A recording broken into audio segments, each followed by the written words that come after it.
आषाढ़ महीने का जो नवरात्र आता है, जो आज से प्रारंभ हुआ है, 9 दिन तक, ये गुप्त नवरात्रे के 9 दिन, अगर आपको ऐसा लगता है कि शिवजी आप बाबा मेरी नहीं सुन रहा, बहुत संघर्ष का जीवन चल रहा है, बहुत परेशानी का जीवन चल रहा है, बहुत कष्ट का जीवन चल रहा है और कोई मंजिल, कोई राह, कोई मार्ग दिख ही नहीं रहा,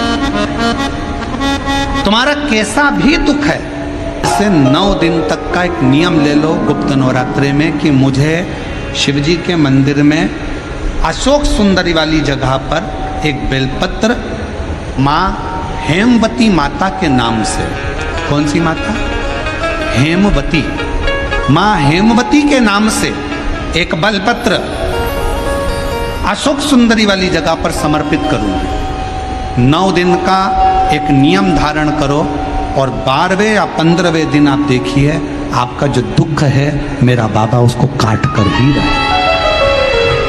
गुप्त नवरात्रे जो आज से प्रारंभ हुए हैं, गुप्त नवरात्रे जो आषाढ़ महीने का ये गुप्त नवरात्रा है, इस नवरात्रे में हेमवती माता का स्मरण करना, एक बेलपत्र का पूजन करना या एक बेलपत्र के वृक्ष के नीचे आप 9 दिन तक भी, अगर मंदिर तक भी नहीं जा सकते, मंदिर में आप बेलपत्र रखने नहीं जा सकते, तो आपके घर के आंगन में, द्वारे पर, बगीचे में, आपके घर के पास अगर कोई बेलपत्र का पौधा है, वृक्ष है, उस बेलपत्र के वृक्ष के सामने एक बेलपत्र का पत्ता रखकर भी अगर आप उस पर जल चढ़ा रहे हैं या पूजन कर रहे हैं हेमवती माता के नाम से, तो उसका फल आपको मिलेगा।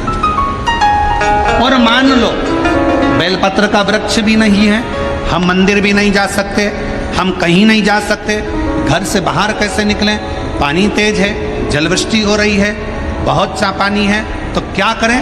अपने घर में जो शिवलिंग है, तुम्हारे घर में अगर जो शिवलिंग है, तुम्हारे घर में जो शिवलिंग विराजमान है, उसी शिवलिंग के साक्षी में, सम्मुख में भी अगर हेमवती माता का नाम लेकर अगर एक बेलपत्र समर्पित करोगे 9 दिवस तक, तो उसका फल मिलेगा जरूर। इतनी परीक्षा भगवान शंकर ले सकते थे, शिवजी ने सारी परीक्षा, ब्रह्मदेव परीक्षा लेने आए, भगवान नारायण परीक्षा लेने आए, इंद्रदेव आए, सप्तऋषि आए, सारे साधु संतों को परीक्षा लेने भेजा, पर माँ उन परीक्षाओं में पास होती चली गई। तब भगवान शंकर ने दर्शन देकर कहा, पार्वती आज से तुम्हारा नाम हेमवती रहेगा। सुनो पार्वती, तुम्हारे इस नाम की आराधना जो तुम्हारे गुप्त स्वरूप में करेगा, उसको मनवांछित फल की प्राप्ति हो जाएगी। और शिव शक्ति की खूब आराधना करो, भगवान शंकर और पार्वती की खूब साधना करो, शिव पार्वती का भजन करो, शिव पार्वती का स्मरण करो, शिव पार्वती की भक्ति करो, मंत्र जाप करो, नाम जाप करो, कीर्तन करो, आराधना करो, साधना करो, वो फल देते हैं। आराधना साधना माँ अम्बा जगदम्बा की भी शिव के साथ में, यदि प्रेमवश नवरात्रे में अगर माँ जगतजननी जगदम्बा का, अम्बा का दर्शन करने के लिए माता रानी के मंदिर तक जा रहे हो, तो एक पुष्प की 9 पंखुड़ियां जरूर लेकर जाओ, या 9 पुष्प। और वो भी नहीं कर सकते, अपने घर में माँ जगतजननी को 9 चावल के दाने लाल चंदन में कर अर्पित करो, माँ को रिझाओ, देवी को रिझाओ। हर नवरात्रे में आप एक विशेष ध्यान रखें, प्रत्येक नवरात्रे में, कि हमें शंकर भगवान के शिवलिंग की पूजन करना। शंकर की आराधना करने से नवरात्रे में शक्ति का बल बढ़ता है। क्यों गुरुजी नवरात्रे में शंकर जी की आराधना क्यों करना चाहिए? हमने कहा अगर माता रानी से जो मांगना है तुम्हें, अगर तुमने नवरात्रे में शिव जी की आराधना करिए, शंकर की कथा सुनिए, शंकर की आराधना करिए, शिव स्तुति करिए, शंकर को 1 लोटा जल चढ़ाया, माँ आद्य शक्ति तुम्हारे पर कृपा करेगी। क्यों? क्योंकि जिस स्थान पर शिवलिंग रखा होता है और जो हस्त कमल है वो माँ पार्वती, जगत जननी, दुर्गा, भवानी है। जब हम जल चढ़ाते हैं, माँ आद्य शक्ति अम्बा जगदम्बा 64 योगिनियों पर वो जल चढ़ जाता है और जगत जननी नवरात्र में प्रसन्न हो जाती है। वो जल की इतनी महत्वता है। आद्य शक्ति को प्रसन्न करना है, नवरात्र में शिव जी को जल चढ़ा, पर साथ में ये प्रयोग भी करो नवरात्रि का।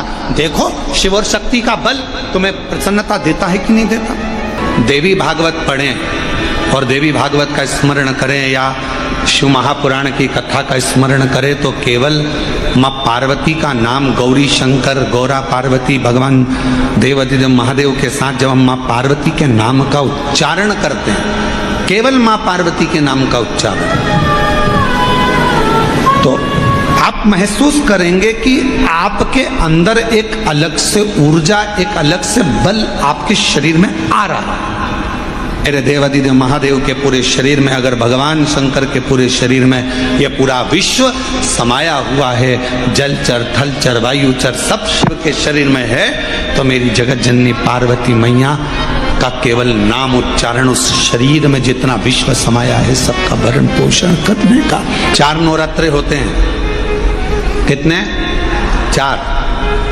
2 नवरात्रे गुप्त होते हैं, 2 नवरात्रे तुम्हारे सामने आते हैं, एक चैत्रीय, एक शरद।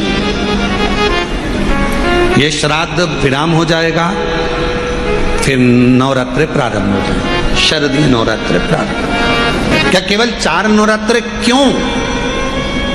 मां जगतजननी की आराधना 4 बार 4 नवरात्रे के रूप में क्यों होती है?